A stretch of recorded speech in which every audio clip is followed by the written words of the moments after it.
Chers auditeurs, bonjour et bienvenue pour cette nouvelle émission de Parole à notre évêque sur RCF Limousin. Je suis en présence de Monseigneur Pierre-Antoine Bozo, qui est notre évêque et qui est avec nous pour faire un retour sur l'actualité. Bonjour Monseigneur. Bonjour Marie-Flore. Alors Monseigneur, vous avez assisté à la réouverture de la cathédrale de Notre-Dame de Paris le 8 décembre. Quelles sont vos impressions après avoir vu un peu cette rénovation, cette nouvelle rénovation ? L'impression d'être un privilégié, parce que beaucoup auraient aimé être dans la cathédrale et en découvrir la beauté renouvelée, restaurée, retrouvée. Donc j'ai eu beaucoup de chance, avec les évêques de France qui étaient invités, de pouvoir participer à cette messe du 8 décembre, qui était la messe du dimanche de l'Avent.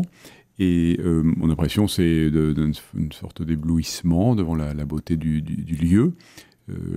J'ai eu le temps, puisqu'il fallait que nous soyons à l'avance, puisqu'il y avait beaucoup de monde et il y avait un protocole de sécurité assez strict. J'ai eu au moins 1h30 pour déambuler dans la cathédrale et de revoir et visiter et prier dans toutes les chapelles qui ont été restaurées, les chapelles latérales. Enfin, tout a été restauré, tout est beau, tout est propre. Il n'y a pas un centimètre carré qui ne soit pas remis à neuf. Enfin, remis à neuf, c'est-à-dire c'est de la restauration. C'est vraiment, on a retrouvé les couleurs d'origine, la blancheur de la pierre telle qu'elle était quand on a construit la cathédrale. Donc, c'est vraiment une très très belle splendeur. Et puis, ce qui est assez beau aussi, c'est que à cette restauration, c'est ajouté des choses contemporaines au plan de la technique. D'abord, les éclairages, la sonorisation, tout est très très bien pensé, mais également le mobilier liturgique contemporain qui est un style un peu audacieux, assez épuré, dont j'ai trouvé qu'il allait bien dans le cadre. Voilà. Et puis tout cela devait servir à la liturgie, et c'était très beau de réouvrir cette cathédrale par la veille. Donc il y avait un temps de prière en présence de un peu le Gotha international, et puis le dimanche, il y avait encore beaucoup le président de la République et son épouse, beaucoup de membres du gouvernement démissionnaires, des représentants des paroisses de Paris, et aussi beaucoup de personnes pauvres. C'était très beau, accompagné par des associations. Donc c'était extrêmement mélangé comme public. Donc la nef, les bas-côtés étaient remplis d'un peuple très divers. Et puis nous étions, je pense, une centaine d'évêques. Il y avait peut-être 60% des évêques de France, des évêques étrangers qui avaient été invités. Il y avait le patriarche des Maronites, Monseigneur Pchararay, qui était là aussi, qui faisait le lien avec ce Liban qui souffre. Donc voilà, une participation très très très très diverse et très représentative aussi de l'humanité blessée, qui a besoin de retrouver une forme d'unité. C'est ce que l'Église peut permettre, et célébrer la messe, la consécration de l'autel aussi, qui est un acte relativement rare et très évocateur et très beau. Et tout ça a été très marquant, donc je rends grâce. Et puis le pape François, la veille, avait donné un petit message par l'intermédiaire du nonce apostolique, dans lequel il espérait que la réouverture de Notre-Dame soit comme un peu le signe prophétique d'une renaissance de l'Église dans notre pays. Donc que le pape soit entendu, ce serait merveilleux. Alors justement, en parlant du pape, le pape François s'est rendu en Corse le week-end du 15 décembre, marquant ainsi son 3e passage en France. Quel était l'objet de sa visite ?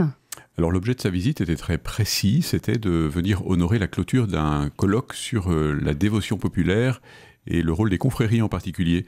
Un colloque dont l'annonce m'avait intéressé, puisque évidemment c'est aussi une chose que nous connaissons bien en Limousin, la dévotion populaire et les confréries. Alors j'espère que je pourrai avoir les actes de ce colloque quand ils seront publiés, parce qu'il y a vraiment un intérêt pour nous. Mais le pape a un intérêt très grand justement pour cette dévotion populaire, cette piété populaire, sur laquelle il a souvent écrit dans ses différents textes, depuis Evangelii Gaudium, qui est un peu son texte programmatique au début de son pontificat. Et donc là, il voulait surtout prendre la parole sur ce thème, et puis honorer. Alors je ne sais pas si tout cela est calculé ou pas, mais en tout cas, on a noté beaucoup, ça a choqué certains qui n'étaient pas venus à Notre-Dame de Paris. Je pense que le pape est un homme libre, il ne se laisse pas imposer son agenda par personne. Il a pensé que sa place était davantage en Corse, qui est finalement tout proche de Rome, et où jamais aucun pape n'était allé encore. Et il a voulu honorer peut-être dans notre pays, qui est marqué par une laïcité qui est parfois difficile à comprendre, je pense, depuis Rome et l'Italie, et puis pour ce pape argentin, un lieu de France où la laïcité est comprise de manière souple et empathique, j'allais dire, que le pape peut-être a voulu souligner. Donc voilà, je ne suis pas dans la tête du pape, mais en tout cas, ce voyage, je crois, a été un très très beau moment pour le diocèse d'Ajaccio, pour le peuple les habitants de la Corse, et donc je rends grâce pour cela. Le mois de décembre est un mois important pour la collecte du denier. Pourriez-vous déjà nous donner un petit aperçu des finances actuelles de notre diocèse et puis nous dire pourquoi est-ce que c'est important de soutenir l'Église ? Alors je ne peux pas donner de chiffres très précis parce que je ne les ai pas en tête et puis parce que ce serait un peu fastidieux pour les auditeurs. En revanche, ce que je peux dire, c'est que ces chiffres sont publics et donc on peut connaître exactement le budget du diocèse, à quoi servent les fonds. Il n'y a rien qui soit caché de tout cela. C'est accessible pour ceux qui voudraient en savoir davantage. Simplement, ce que je peux dire, c'est que le nombre de donateurs du denier diminue. Et cependant, le chiffre du denier se maintient à peu près pour le moment, parce que les donateurs moins nombreux donnent davantage. Donc je voudrais d'abord remercier beaucoup les donateurs si généreux de notre diocèse. Inviter les jeunes générations, c'est quelque chose qui n'est pas du tout passé dans la culture des jeunes générations, que cette participation volontaire à la vie de l'Église. Donc les jeunes, ils donnent à la quête, ils donnent quand ils demandent un baptême pour leur enfant ou quand ils se marient, mais il n'y a pas cette culture dans la jeune. Donc c'est quelque chose qu'il faut qu'on travaille vraiment. Et donc la situation de notre diocèse, c'est une situation qui ne surprendra personne, c'est-à-dire que nos charges augmentent parce que tout augmente, les prix d'entretien des bâtiments, du matériel, des constructions, des charges de fluides, chauffage, électricité, eau, donc tout cela augmente, et puis nos revenus stagnent pour le moins. Donc le diocèse est dans une situation qui demande beaucoup d'attention et de prudence pour garder un équilibre financier, mais en tout cas ce que je peux dire, c'est que notre budget de fonctionnement annuel est déficitaire. Donc, ce qui nous permet de combler ce déficit et puis parfois d'entreprendre quelques travaux, ce sont les legs. Et donc les legs, c'est aussi une belle manière de participer à la vie de l'Église. Des gens qui soit n'ont pas de descendance, soit ont une descendance, mais ils pensent qu'ils ont des moyens suffisants, ou que leurs enfants ont des moyens suffisants et veulent donner une partie de leur héritage à l'Église. Donc c'est ça qui nous permet de vivre. Mais voilà, c'est très fragile, c'est un équilibre vraiment très, très fragile. Donc je voudrais vraiment à nouveau remercier les donateurs et puis encourager à ne pas oublier qu'en cette fin d'année, c'est le moment où on peut défiscaliser aussi. Et donc il y a souvent beaucoup de dons qui arrivent au mois de décembre. Et nous avons besoin de la grande générosité de tous ceux qui n'ont pas encore donné ou qui voudraient donner un petit supplément pour que le diocèse puisse accomplir sa mission. En tout cas, je peux garantir, parce que l'évêque participe au Conseil des affaires économiques, que nous faisons très très attention à l'usage de l'argent des donateurs pour ne pas faire de dépenses inconsidérées, indues, et vraiment bien maîtriser les dépenses pour que l'argent soit vraiment en faveur de la mission et des plus pauvres. Alors, le week-end dernier, vous avez effectué une visite pastorale à Aix-sur-Vienne.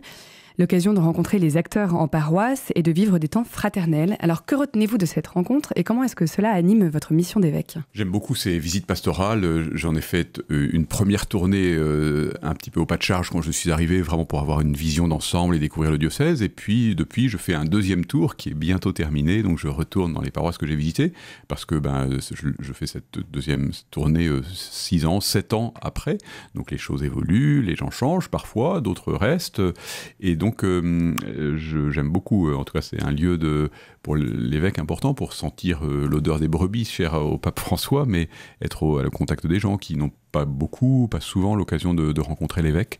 Et ce qui est intéressant aussi, c'est que je rencontre à la fois des paroissiens, donc la paroisse de l'Assomption, mais également des acteurs de la vie locale. Et en l'occurrence, j'ai rencontré à Aix, enfin en tout cas à Séreillac en l'occurrence, des agriculteurs, le monde agricole, qui vit, on le sait, des moments vraiment difficiles.